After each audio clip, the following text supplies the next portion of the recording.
Oh, come on. O God, may the words of my mouth and the meditation of all of our hearts be acceptable to you, our God and our Redeemer. Amen.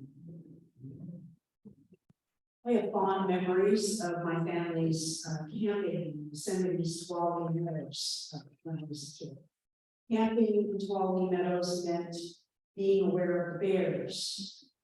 Either in those days, you hang your food up in a tree, or you could do what I did, which is put your food in the trunk of the car, take a gasoline-soaked rag and run it along the whole edge of the open tree. Then leave the rag hanging on the bumper and hope for the best.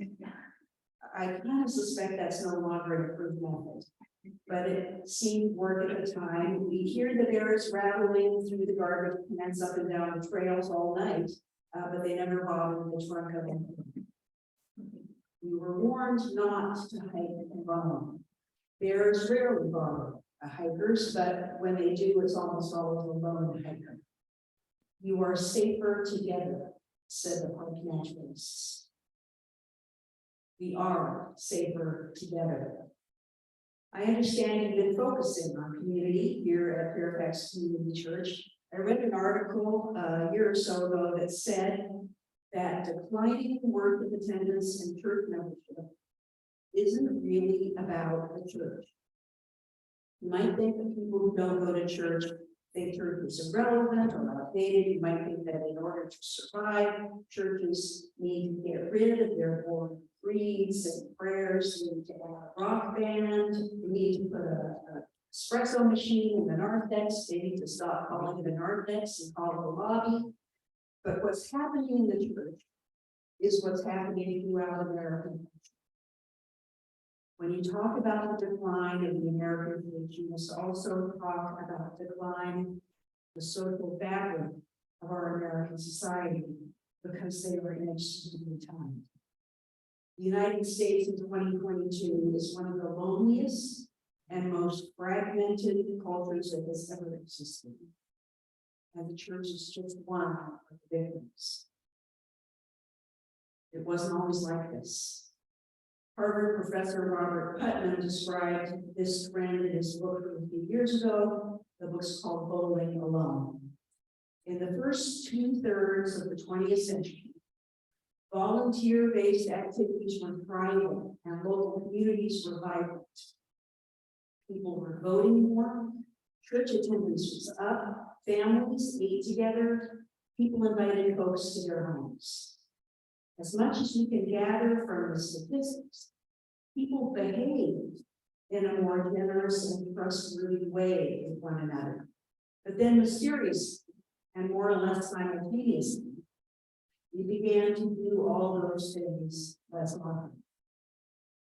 This began around 1960. In his book, Putnam looks for the causes. The culprits seem to be radical individualism, consumerism, materialism, and technology, in particular, the technology of television. It was about 1960 when pretty much everybody finally had TV.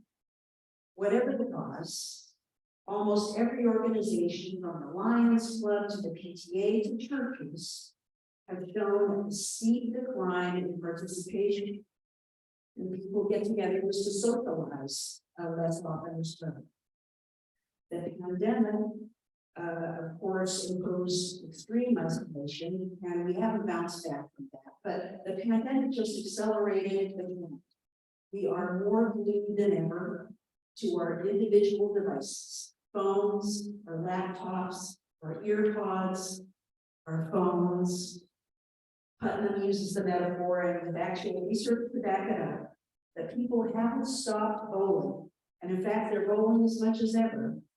But participation in bowling leagues is drastically down. People are bowling alone. Now, why does this matter? Our disconnection from each other has resulted in drops in voting, drops in attendance at public meetings, participation in party politics, community involvement, benevolence, and general trust in our neighbors. We've seen American partisan clashes become more brutal as disconnected people define us and them in ever more tribal and irreconcilable ways. Hutton's research shows that communities whose residents bowl alone, where people are the least connected, communities where people are the least connected, are the least tolerant places in America. In contrast, networks of mutual support bring reduced crime, higher levels of stress, lower suicide rates, reduced risk of heart attacks, fewer strokes, less depression, greater economic equality, and increased tolerance. Research shows that connecting through church and work independence gives people longer and more satisfying lives, deeper friendships, stronger marriages and families, and helps develop stronger character and ties to the community. We are, in fact, safer together. My welfare depends upon your welfare. And that's where we pick up with Jeremiah's story. It's the 6th century BCE. Jerusalem has been leveled, and its leading citizens have been carried off to Babylon to live in exile. How do they carry on? How do they live as God's people in a foreign land, in an alien culture? Conventional wisdom would be to remain apart, to withdraw, to keep to yourselves and practice your own customs and rituals and religion in isolation from the threat of Babylon. And then the exile community receives a surprising bit of advice in the form of a letter from one of their prophets, Jeremiah, who's still back in ruined Jerusalem. This is what he advises: build houses and live in them, plant gardens and eat what they produce, take wives and husbands, have children. In other words, settle in, live there, be part of the community. And then this surprising mandate: seek the welfare of the city, pray to the Lord on its behalf, for in its welfare you will find your welfare. Now, we can approach this from a couple of perspectives. We could imagine that we're in the shoes of the exiles. It's important to affirm that the American church was not in exile, we have not been forced from our country or far from our native land. But there is a way that the church today feels at odds with the culture. Frankly, that's the way it's supposed to be. The church was born countercultural, offering love as the way to heal what ails us instead of domination and tribalism. It's certainly easy to feel like exiles when there was a time, recent enough for some of them to remember, when going to church was the norm. There's not have been the time when the church was most faithful to the radical good news of Jesus Christ, but at least in those days it didn't feel weird to go to church. So now, like us, we live with revised expectations. Like us, we are called to believe that God is still at work, no matter the circumstances. We are called to learn a new language, grammar, not just the Jews living in Babylon learning new. We're called to persevere in the long haul. Jeremiah's advice to the exile is not only excellent advice to the countercultural church, it's also the job description, the mission statement, the strategic plan for every church. Seek the welfare of the city, of the neighborhood, the place where you find yourself. Pray for the people around you, for in their welfare, you will find your life. Now, let me be quick to say that this is contextual. Jeremiah is not suggesting that every oppressed people is submit to tyranny. But in this case, Jeremiah is saying that God is the God of the Babylonians too, whether they know it or not. Just as God is the God of all those folks who never attend church. And God is already working in and through those people.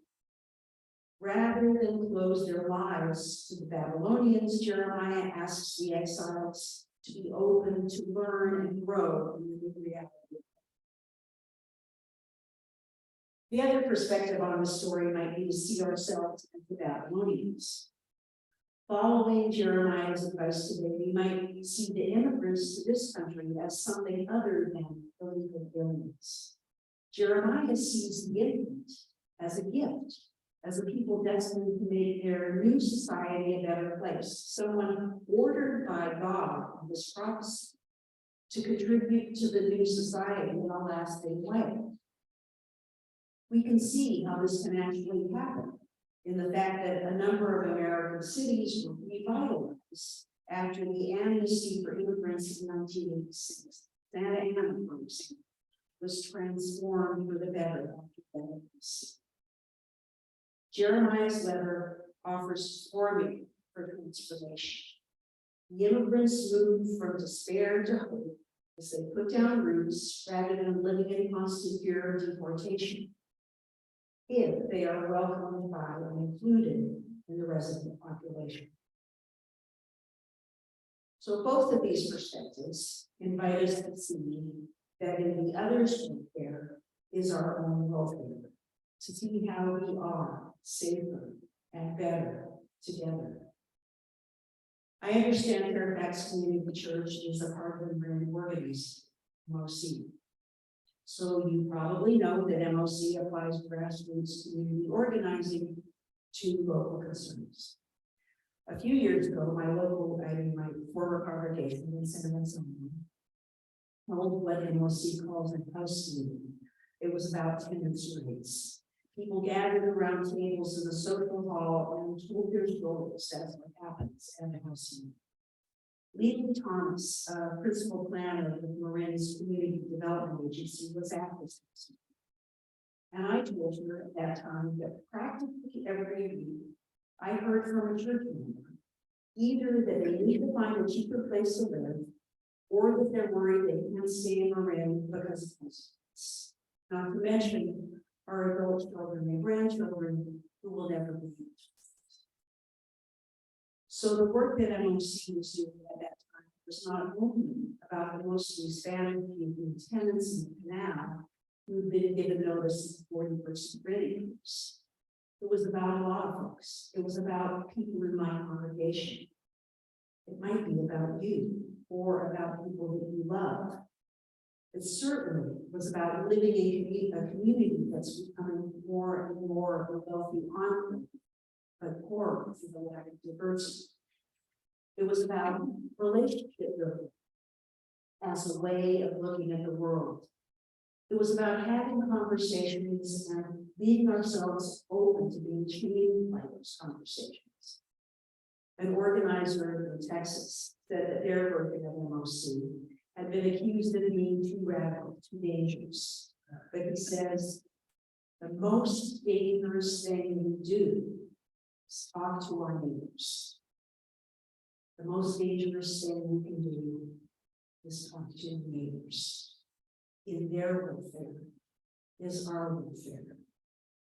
What might that look like for Fairfax Community Church? What might it look like for you to be dangerous, to talk to your neighbors, to listen to your neighbors? Now, maybe those conversations are ongoing. I know it can be a challenge to figure out how to start such a conversation when the secular public around us tends to mistrust organized religion. But that is our challenge. It's our job description. To keep the welfare of the city, to keep the welfare of the neighborhood around us, the place where we find ourselves, to pray for the people around us, and for in their welfare is our welfare. May God bless Fairfax Community Church and all churches as we strive to connect with and hear and be changed by our neighbors. Amen. Amen.